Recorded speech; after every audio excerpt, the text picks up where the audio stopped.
दोस्तों, दुनिया का चाहे कोई भी हिस्सा हो, कोई सा भी देश हो, दुनिया में आप लोग जहाँ भी चले जाएं, हर जगह के जो माता पिता होते हैं उनका सिर्फ़ और सिर्फ एक ही कर्तव्य होता है, उनका सिर्फ़ और सिर्फ एक ही पालन होता है कि उनकी जो औलाद होती है, उनकी जो संतानें होती हैं, यानी उनके परिवार के आगे चलकर जो उनकी नेक्स्ट जनरेशन है, वो किसी तरीके के गलत कामों में ना पड़े। इसलिए जो माता पिता होते हैं अपने बच्चों को बेहतर से बेहतर स्कूल में पढ़ाने के लिए अपनी एड़ी चोटी का जोर लगा देते हैं ताकि उनके जो बच्चे हैं वो अच्छी शिक्षा प्रदान करें और समाज में अच्छे लोग बनकर वो उभरें। लेकिन दोस्तों, क्या हो अगर माता पिता ही कुछ ऐसे रास्ते पर चल जाए जिसकी वजह से जो बच्चे होते हैं वो ऐसा क्राइम का रास्ता चुने जिसे सुनने के बाद में लोग हैरान हो और लोग यही कहें कि आखिर इस बेटे को ऐसा करने की ज़रूरत क्या आन पड़ी थी। अगर वो चाहता तो इन सारी चीज़ों को इग्नोर कर सकता था, लेकिन क्राइम का रास्ता चुनने की आखिर उसे ज़रूरत क्या थी। तो दोस्तों, आज की घटना के अंदर ऐसा कुछ होता है कि एक महिला है जिसके पति की किसी बीमारी के चलते मौत हो जाती है। तो उसके बाद में वो जो महिला थी असहाय हो जाती है, कामकाज करती है, अपने बच्चों की परवरिश करती है। लेकिन एक दिन ऐसा होता है कि उस महिला ने इस चीज़ का अंदाज़ा शायद ही कभी लगाया हो।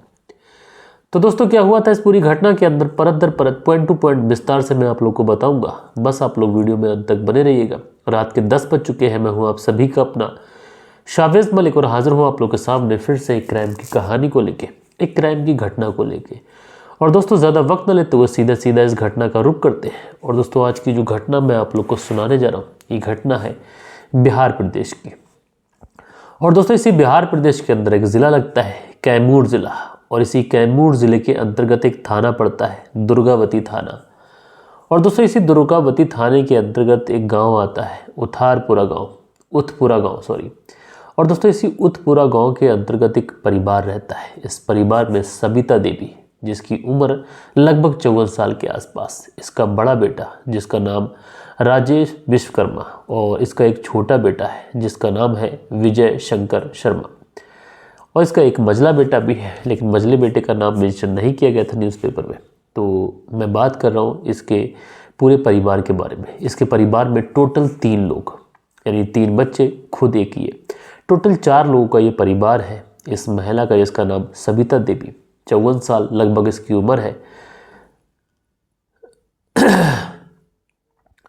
दोस्तों, ये जो सबिता देवी है, कुछ सालों पहले इसके पति की रहस्यमय तरीके से किसी बीमारी के चलते मौत हो जाती है। उसके बाद में ये अपने बच्चों के साथ में अकेले रह जाती है।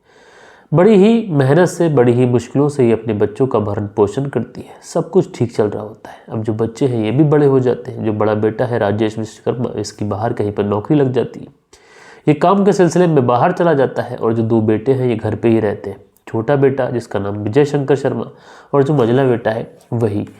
अब दोस्तों, सब कुछ ठीक चल रहा होता है, लेकिन इसी बीच में एक तारीख आती है, 8 मार्च साल 2024। और इस 8 मार्च साल 2024 को इसी गांव के अंदर सुबह की चहल पहल थी। और इसी सुबह की चहल पहल में जब लोग गांव से अपने घरों से निकलते हैं तो पास में ही एक नदी है। उसी नदी के पास एक महिला का शव पड़ा हुआ है। अब जैसे ही लोग उस महिला के शव को देखते हैं, तुरंत एकदम से उस दौड़े दौड़े भागे भागे उस शव के पास पहुंचते हैं। अब जैसे ही उस शव के पास पहुंचते हैं तो देखते क्या है कि इस महिला के सर पर गोली मारी गई है, जिसकी वजह से इसकी मौत हो गई है। उसके बाद में तुरंत पुलिस को फ़ोन किया जाता है। पुलिस जब ये बात सुनती है कि इस गांव के अंदर, जो गांव मैंने आप लोग को बताया उत्पुरा गांव, इस उत्पुरा गांव के अंदर गोली मार कर किसी महिला की हत्या कर दी गई है। पुलिस भी अपनी टीम को लेती है, अपनी गाड़ी उठाती है और आनन-फानन में उस जगह पर पहुंचती है जिस जगह का एड्रेस बताया गया था। अब दोस्तों, जब पुलिस वहाँ पर पहुँचती है तो सबसे पहले जो लोगों की भीड़ वहाँ पर खड़ी हुई थी, उस भीड़ को चीरते हुए आगे बढ़ती है और जो डेड बॉडी पड़ी हुई थी उस डेड बॉडी तक पहुँचती है। अब दोस्तों, जब डेड बॉडी तक पहुंचती है तो पुलिस देखती है और देखने के बाद में हैरान हो जाती है कि जो महिला है इसकी उम्र 54 साल के आसपास है और इसकी बड़ी ही बेरहमी से, बड़ी ही नज़दीक से गोली मारी गई है। अब सबसे पहले पुलिस वहाँ पर लोगों से पूछताछ करती है कि आखिर इस महिला को कोई जानता है। तो वहाँ के जो लोग होते हैं ये बताते हैं कि साहब, ये जो शव है, ये जो डेड बॉडी है, ये हमारे ही गाँव की रहने वाली जो महिला है सबिता देवी, जिसकी उम्र 54 साल है, जो अपने 3 बेटों के साथ में रहती है। इसके परिवार में इसके जो पति हैं, कुछ सालों पहले उनकी मौत हो चुकी है और आज अचानक से किसी ने इनकी हत्या कर दी। अब जैसे ही पुलिस को ये पता चलता है कि जो मरने वाली महिला है सबिता है, इसलिए उसके परिवार वालों को खबर की जाती है। अब इधर परिवार वालों को खबर कर दी जाती है, इधर जो डेड बॉडी थी इसे पोस्टमार्टम के लिए भेज दिया जाता है। अब पुलिस सबसे पहले पूछताछ करती है।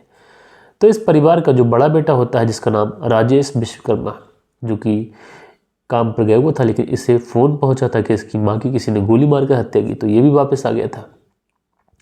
अब पुलिस सबसे पहले राजेश विश्वकर्मा से पूछताछ करती है कि तुम्हारी माँ की किसी के साथ में कोई दुश्मनी थी, या तुम्हारे परिवार की किसी के साथ में कोई दुश्मनी थी, या फिर पैसों से किसी का कोई लेन देन, या फिर हाल फिलहाल में किसी से कोई झगड़ा हुआ होगा, किसी ने रंजिश के तहत इस महिला की हत्या कर दी हो।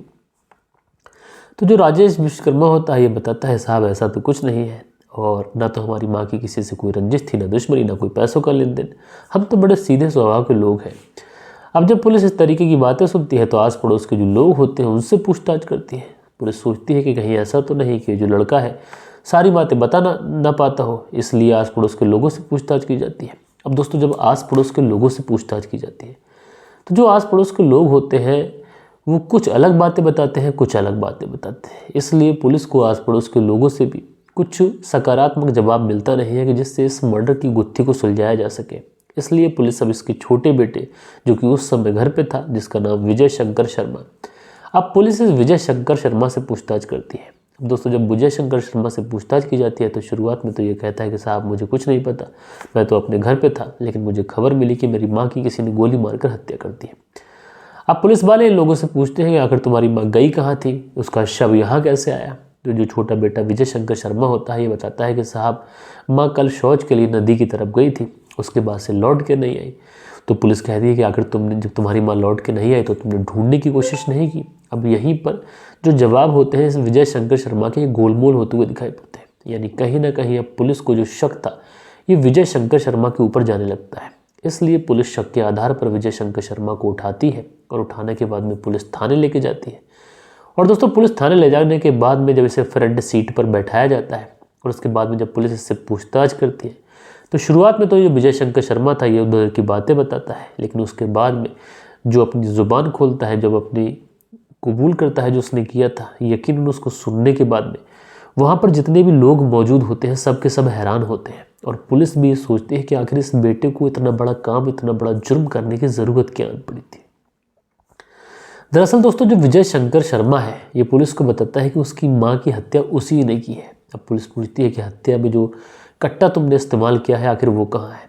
इसलिए पुलिस जब उससे इस बारे में पूछती है तो वो पुलिस को उस कट्टे तक भी लेके जाता है। वो कट्टा पुलिस बरामद करती है और उसमें फंसा हुआ एक खोखा भी पुलिस को मिलता है जो कारतूस का होता है। इसलिए पुलिस उस जो कट्टा था देसी उसको जब्त करती है, अपनी हिरासत में लेती है, कस्टडी में लेती है, और उसके बाद में अब इससे विस्तार से पूछताछ की जाती है कि आखिर तुमने अपनी माँ की हत्या क्यों की।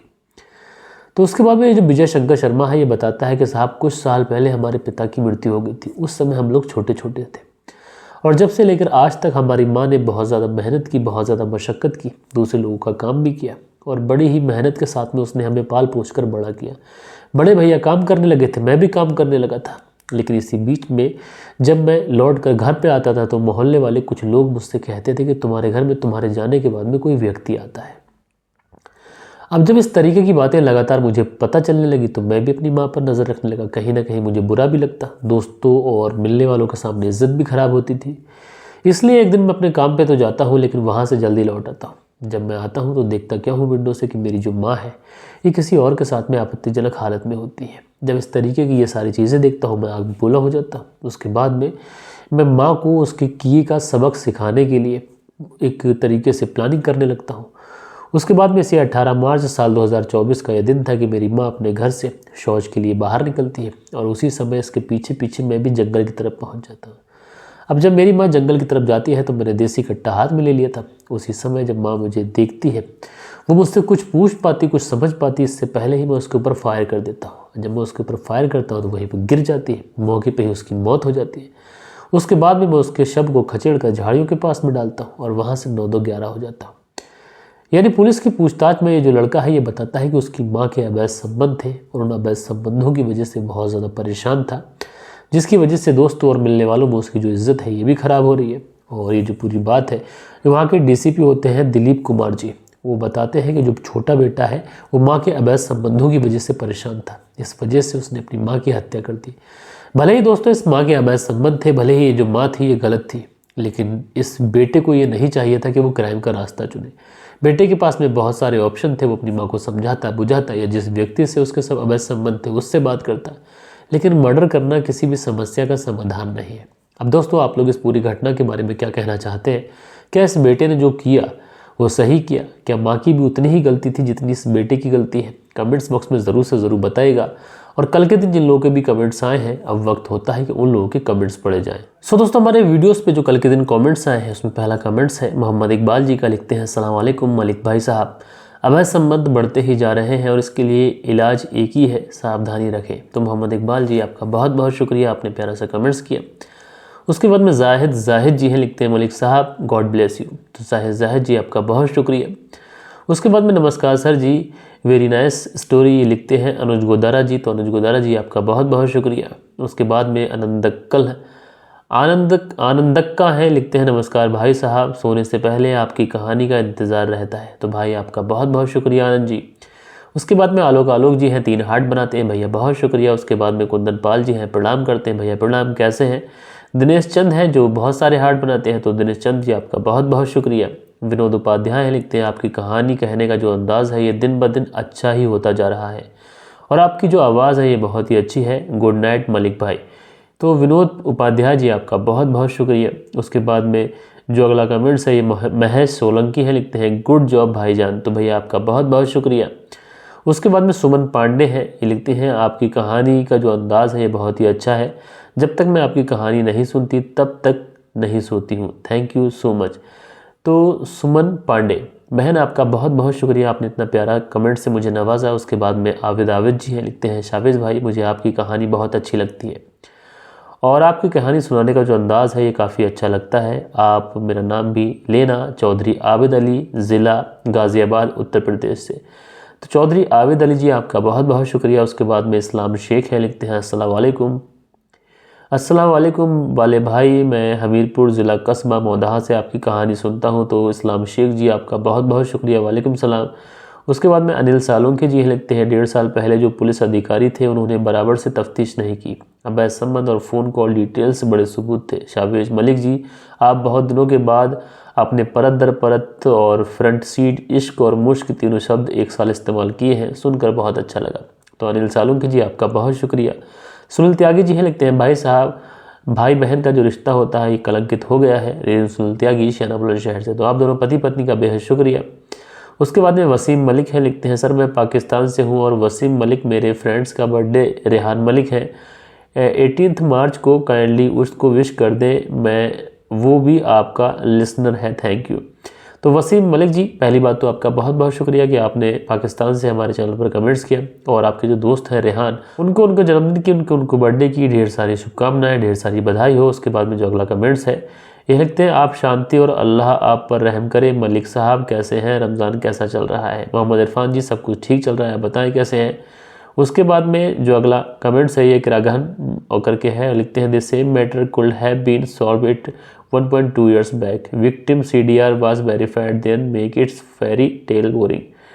तो भाई आपका शुक्रिया, खैर आपने कमेंट्स किया, जो भी लिखा। उसके बाद में सोनू दिमान है। लिखते हैं, love you brother, Punjab Pathankot Gurdaspur से हमारी कहानी सुनते हैं, भैया शुक्रिया। उसके बाद में आनंद अक्का है। लिखते हैं, नमस्कार भाई साहब, सोने से पहले आपकी कहानी का इंतज़ार रहता है। तो भाई ये कुछ प्यारे प्यारे कमेंट्स थे जो आप लोगों ने कल के दिन किए। आशा करता हूँ आज की जो कहानी मैंने आप लोग को सुनाई है, इसको सुनाने का जो अंदाज़ है ये आप लोग को ज़रूर से ज़रूर पसंद आया होगा। कहानी कैसी लगी ज़रूर से ज़रूर बताइएगा। अच्छा, आप लोग हमारी कहानी को कहाँ से देखते हैं ये भी ज़रूर से ज़रूर लिखा करें। तो दोस्तों, मिलते हैं कल के दिन किसी और क्राइम स्टोरी के साथ में। जब तक के लिए अपना ख्याल रखें, देश का ख्याल रखें, परिवार के रिश्तों की अहमियत को समझें। जय हिंद, जय भारत।